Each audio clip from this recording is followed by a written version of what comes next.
In the Black community, there are many false prophets. Some come in the form of religious leaders, so-called educators, or artists. Jay-Z being one of the biggest ones that comes to mind. But oftentimes, false prophets look just like you and I, a wolf in sheepskin.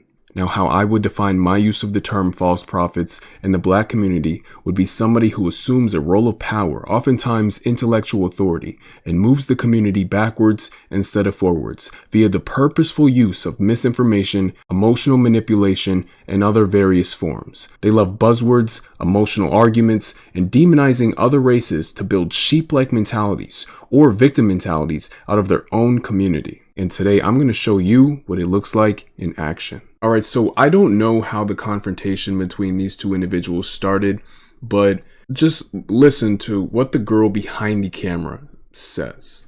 Black people are notorious for naming their children 25-letter names that they're never going to get even pronounced right, let alone spelled right. Like, why would you do that? Do you know why they actually do that? Yeah. The reason for that is because during slavery, their identities were taken away. So they had to have unique names in order to identify their offspring when they were sold from different plantations. So that came down generationally as generational trauma.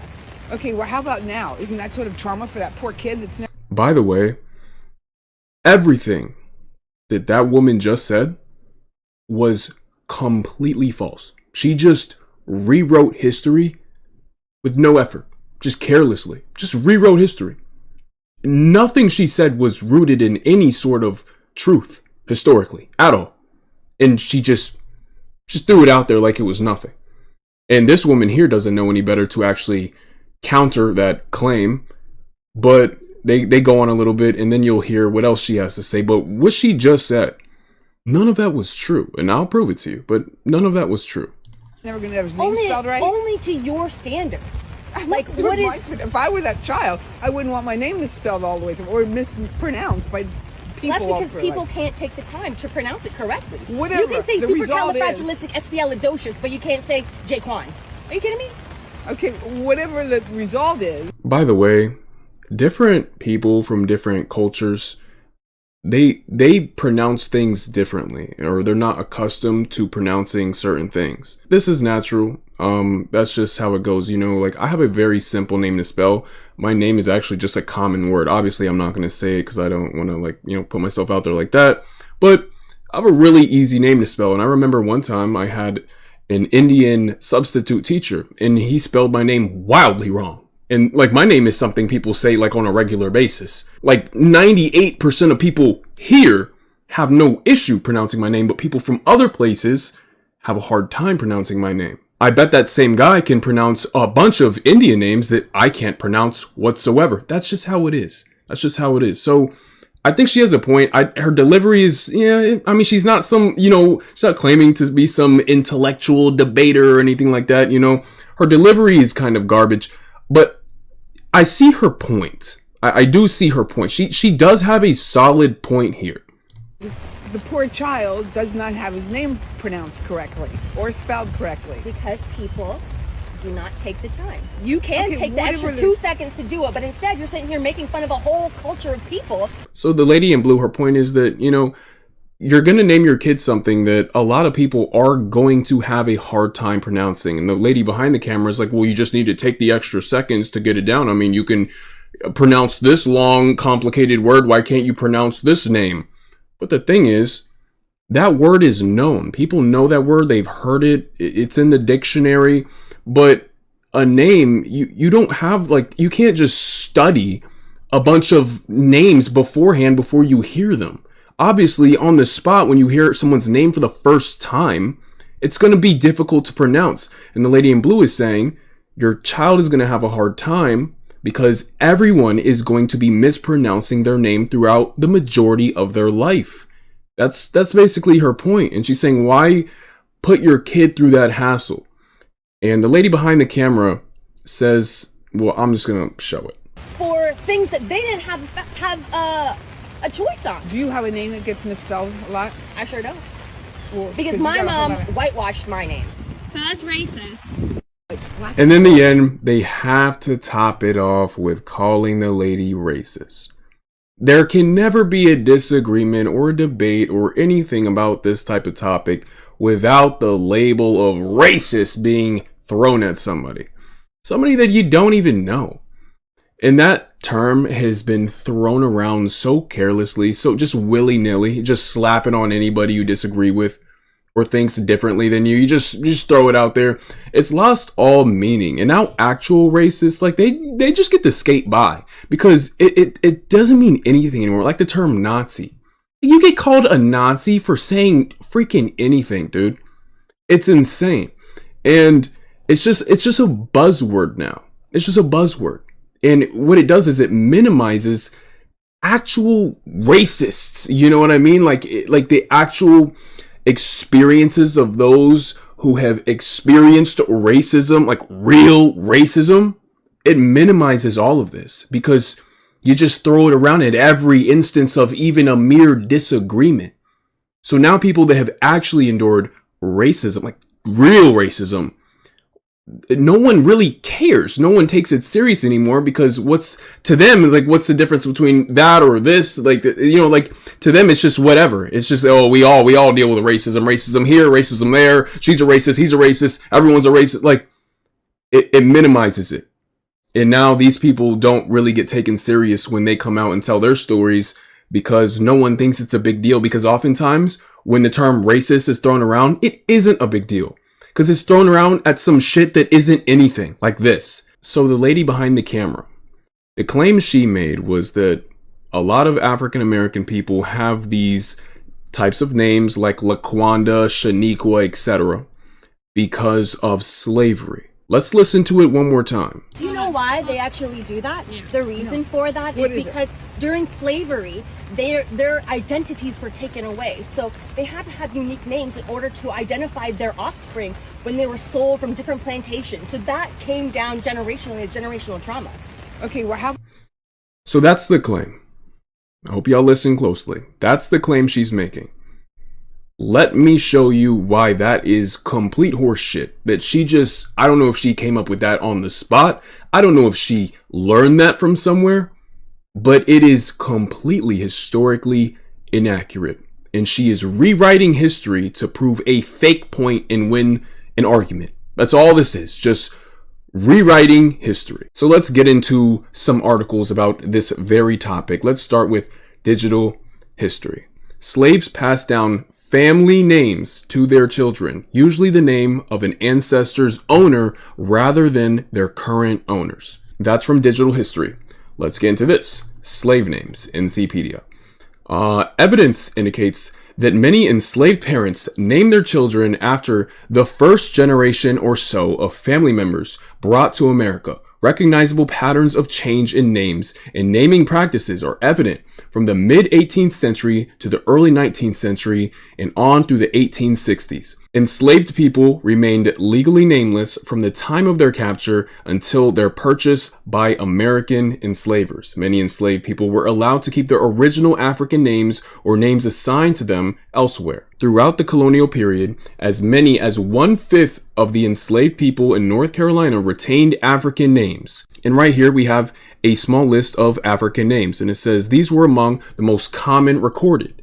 Enslaved people often transferred such names to later generations in modified form or relied on African naming traditions such as day names or names reflecting the order of birth among siblings. Although enslavers often assigned names to newly acquired enslaved people that were whimsical, satirical, or condescending in intent, the frequent appearance of classical names reflect enslavers' own educations and libraries. Enslaved people themselves sometimes chose names denoting weather conditions at the time of their child's birth or some distinctive feature of his or her appearance. Geographic names were common, as were the names of ships or distant ports for enslaved people born in places such as Wilmington or New Bern. Beginning in the early 19th century, more biblical names were given to enslaved children, a reflection of the widespread attempts to Christianize enslaved communities. And right here is all the references. A brief history of black names from Pearlie to Latasha. I'm going to scroll down this article a little bit and look at this right here. The historical names that stand out are largely biblical, such as Elijah, Isaac, Isaiah, Moses, and Abraham, and names that seem to designate empowerment such as prince, king, and freeman. These names are quite different from black names today such as Tyrone, Darnell, and Kareem, which grew in popularity during the civil rights movement. Now let's look here. African American Names Aren't Ghetto by Dominique Elliott. Scroll down here. The creativity that invented the smooth sounds of jazz and the unique poetic flows of hip-hop spilled over into the naming of black children. A mixture of Swahili-sounding names and pleasing percussive sounds gave birth to names like, I'm not even going to pronounce some of these, but we've got Rayshawn and Shaquan and Lakeisha. Dreams of prosperity and better lives for their children inspired parents to name their children after luxury items such as Lexus, Prada, Chanel, and Treasure. Qualities in nouns that parents felt described their children gave rise to names like Heaven, I'm unique. I can't, bro. I'm unique. Oh, I'm unique. Okay. You see what, like, you see the problem here? I can't even pronounce this shit. And Precious, according to the blog Data Lounge. So, none of these articles here, they go over the actual history of slave names, etc., how these names were acquired, the evolution of these names, and how these names started here. None of these back her claim whatso goddamn ever. Not even in the slightest. The girl behind the camera just made shit up. Just blatant misinformation. She's rewriting history. Carelessly. This is what we would call a false prophet. Let's read some of these comments here. Nice little story she made up about slave names. Yeah, no, there were no Jaquans or Laquifas in the 1700s. I agree with the white lady, LOL, and that's coming from a person that has a wild name. And this here is a black man. This man right here says the Isha phase did not start until the 1980s. This person right here says lies. It started in the 1960s to 1990s with the influx of African immigrants with genuine unique names based on our native languages. In an attempt to reconnect to the motherland, African Americans started coming up with unique names. Unfortunately, they missed the mark because Africa names are derived from real world means in native African languages, not fabricated from American jargon. Signed an actual historian. And this lady right here wrote this book right here. So I think she knows a thing or two. I don't know. I think she would know something. I'm not saying this solidifies her as some class A historian or whatever, but I mean, I think she does her research. You know what I mean? I don't know. I would like to add, I don't know the race of the person behind the camera speaking to this woman here. I don't know her race. But a false prophet, they can infiltrate the black community. They can look like anything.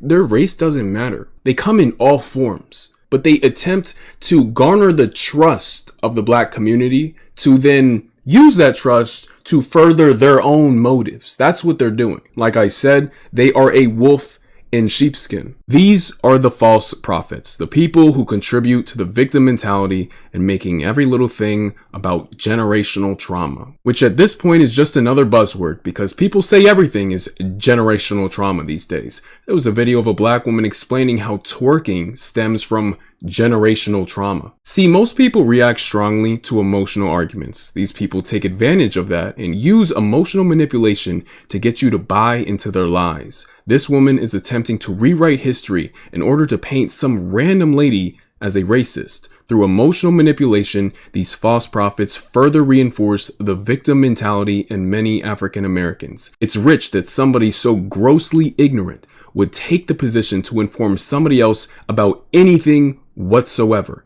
But this is what ignorant people do. They seldomly recognize their own state of blatant ignorance and instead assume roles of intellectual authority and help spread their dangerous, ignorant rhetoric, demonizing innocent people in the process. The black community needs to be as educated as possible in order to prevent being taken advantage of. Knowledge is power. Stop letting these false prophets and fake intellectuals speak on behalf of the entire community. Stop letting people assume you'll be easy to manipulate and take advantage of and brainwash because you'll be too ignorant to know any better, too clueless to fight back. Before I end this video, I must stress the importance of being educated on history. What history is all the events that led us to where we are today, and it's always relevant. Never let anybody downplay the importance of knowing your history and everybody else's history, the world's history. It's all so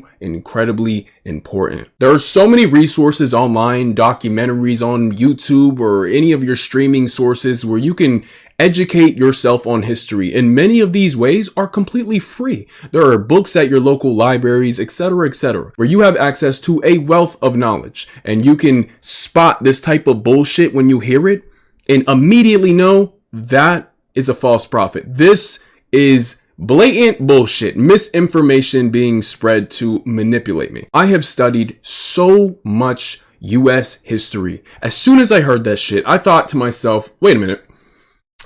I never heard of a slave boy named Jaquarius. I've never read about this. What is she talking about? She's just lying, bro. Like straight up lying. So it's so important to learn about this shit, man. Learn about this stuff. Never sleep on knowing this, okay? Knowledge is power. Always remember that.